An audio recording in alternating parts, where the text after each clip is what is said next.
July 1943. The war in the East has already swallowed millions of lives. Two titanic armies, one fighting for conquest, one for survival, face each other across a continent scarred by 2 years of unrelenting slaughter. In a quiet arc of land near a Russian city called Kursk, the German Wehrmacht is about to launch its final great offensive on the Eastern Front, if it succeeds. The war could be prolonged for years. If it fails, there will be no coming back. This is the story of Operation Citadel, and of a battle so vast, so brutal, and so decisive, that it would shatter the myth of German invincibility forever. February 1943. Field Marshal Friedrich Paulus surrenders the German Sixth Army at Stalingrad. Over 300,000 men gone. The myth of blitzkrieg, of unstoppable German momentum, crumbles with them in the frozen rubble. For Adolf Hitler, this is a catastrophe that shakes the foundations of the Third Reich. Germany still holds enormous territory in the East, but the strategic initiative has slipped away. The Soviets are now capable of mounting massive counteroffensives, and the question is no longer whether Germany will win, but whether it can avoid losing. In the spring of 1943, something curious appears on the maps in both the FUR's headquarters and in the Soviet Supreme Command, the Stavka. After the fighting at Stalingrad and Kharkov, the front line has taken on an unusual shape, a giant bulge of Soviet-held territory jutting westward into German lines near the city of Kursk. This bulge, roughly 250 kilometers wide and 150 kilometers deep, is called a salient. Hitler and his generals see the Kursk salient as an invitation. A classic pincer attack striking from the north and south simultaneously could encircle and annihilate the Soviet armies inside, destroying perhaps 1 million men in one stroke. It would restore German momentum, terrify the Western Allies, and buy Germany time to consolidate its defenses in the East. The plan is given a name: Operation Citadel. And almost immediately it begins to unravel before it even starts. Originally scheduled for May 1943, Operation Citadel is postponed again and again. Why? Because Hitler and his generals disagree bitterly about whether German armor is strong enough to break through Soviet defenses. Field Marshal Erich von Manstein, one of Germany's greatest operational minds, wants to attack early, before the Soviets can prepare. But Hitler is obsessed with a new weapon, the Panther tank. The Panther is formidable on paper, faster than the Tiger, with a long, accurate gun and sloped armor. But it is untested in combat, and the factories are still catching up on production. General Heinz Guderian, the father of panzer warfare, is openly horrified. He tells Hitler bluntly, "The Panther is not ready. Its engines overheat. Its transmissions fail. It is not the war-winning weapon the Fuhrer imagines, but Hitler waits anyway. He waits for Panthers. He waits for more Tigers. He waits through spring and into summer. And while Germany waits, the Soviets are not idle." Soviet Marshal Georgy Zhukov, the man who had saved Moscow in 1941 and led the counterattack at Stalingrad, advises Stalin to do something extraordinary: do not attack. Let the Germans come.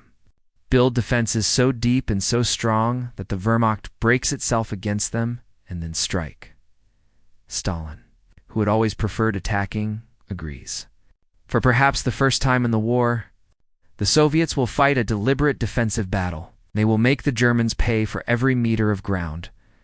What follows is perhaps the most intensive military engineering effort in history. The Soviets dig 8 successive defensive belts, one behind another, reaching 300 kilometers into the salient. They lay over 500,000 anti-tank and anti-personnel mines. They position 6,000 anti-tank guns. They build dummy positions to draw fire away from real ones. And perhaps most importantly, they know the Germans are coming. Through British intelligence sharing, the product of Enigma decrypts, and through their own spy networks, Soviet commanders know the approximate date of the German attack, the axes of advance, and even some of the unit dispositions. The hunter has become the hunted. July 4th, 1943. German prisoners and deserters tell Soviet commanders, the attack begins tomorrow. At 2:20 in the morning, Soviet artillery opens fire first, a preemptive bombardment designed to disrupt the German assembly areas. It does some damage, causes some confusion, but fails to stop what is coming. At dawn, on July 5th, the earth shakes. Over 900,000 German troops, nearly 3,000 tanks and assault guns, and 2,000 aircraft surge forward in two massive thrusts. In the north, Colonel General Walter Model's Ninth Army punches toward Kursk.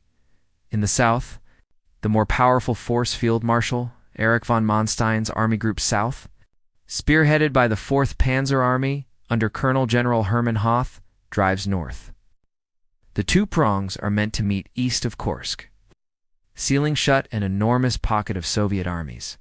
The northern attack almost immediately runs into catastrophe. Model's forces make small gains at enormous cost. The Soviets have turned every village into a fortress, every hill into a strong point.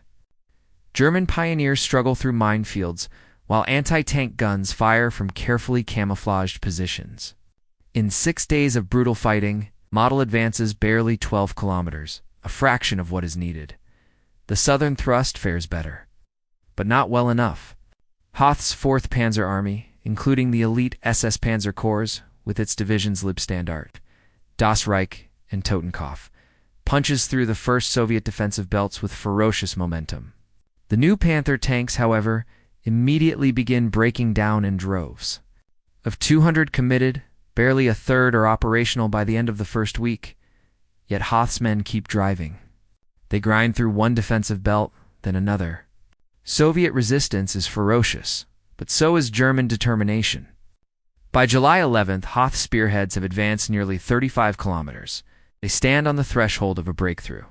Between them and open ground lies one final Soviet tank force, near a small railway station called Prokhorovka. The stage is set for the most famous and most debated tank battle in history. July 12, 1943. The Soviet 5th Guards Tank Army, nearly 800 tanks, crashes head-on into the 2 SS Panzer Corps. What follows is a collision of steel and fire across a narrow corridor of land that sends tank battles of World War II into legend. The Soviet commander, General Pavel Rotmistrov, makes a bold decision: charge at full speed directly into the German formation. His reasoning is tactical at close range. Soviet T-3 for tanks can penetrate the front armor of Tigers and Panthers, whereas at distance, the German guns outrange them catastrophically. What follows is chaos. The battle dissolves into hundreds of individual duels. Tanks ram each other. Crews fight hand-to-hand after their vehicles are knocked out. The air fills with burning fuel and the screaming of engines. By nightfall, the fields around Prokhorovka are littered with hundreds of wrecked tanks from both sides. For decades, Prokhorovka was celebrated in Soviet historiography as a decisive victory, a moment where German armor was decisively destroyed. Modern research has complicated this picture. German tank losses were far lower than originally claimed. The SS Panzer Corps lost fewer than 50 tanks, permanently destroyed that day, while the Soviets suffered catastrophic losses of several hundred. Technically, on July 12th, the Germans held the field, yet Prokhorovka was a strategic defeat for Germany nonetheless. The SS divisions had shot their bolt. They had not broken through. And now, the situation around Kursk had changed utterly, because 700 miles away, on the beaches of Sicily, American and British forces had landed. On July 13th, Hitler summons Manstein and Kluge to his headquarters. He tells them the news. The Anglo-American landings in Sicily threaten Italy. Mussolini is about to fall. He needs forces from the east to shore up the Mediterranean. Operation Citadel is cancelled. Manstein argues bitterly that the battle is not yet lost, that one more push could still achieve something. But it is over. The gamble has failed. Within days, the Soviets launch what they have been holding back all along. Operation Kutuzov strikes the northern face of the former German salient. Operation Rumyantsov hammers the south. The exhausted Wehrmacht, which has already spent its offensive power, simply cannot hold the line. The German retreat, which will not truly stop until Berlin in 1945, has begun. By August 1943, the Soviets have liberated Orel and Kharkov. By autumn, they are pushing toward the Dnieper River. By 1944, they will be at the borders of pre-war Poland and Romania. The momentum established at Kursk will carry the Red Army all the way to the Reichstag in Berlin. The numbers tell their own story. In the battle as a whole, the two sides committed over 2 million men, nearly 6,000 tanks, and 4,000 aircraft. Soviet losses were severe, perhaps 800,000 casualties in the broader Kursk campaign, including the counteroffensives. But Germany lost something it could never replace: the last credible chance. To win the war in the East, the Battle of Kursk is sometimes called the turning point of the Second World War, and while Stalingrad had already broken German momentum, Kursk sealed the verdict. After July 1943, Germany's leaders knew, deep down, that they could not win. The question was only how long they could delay the inevitable.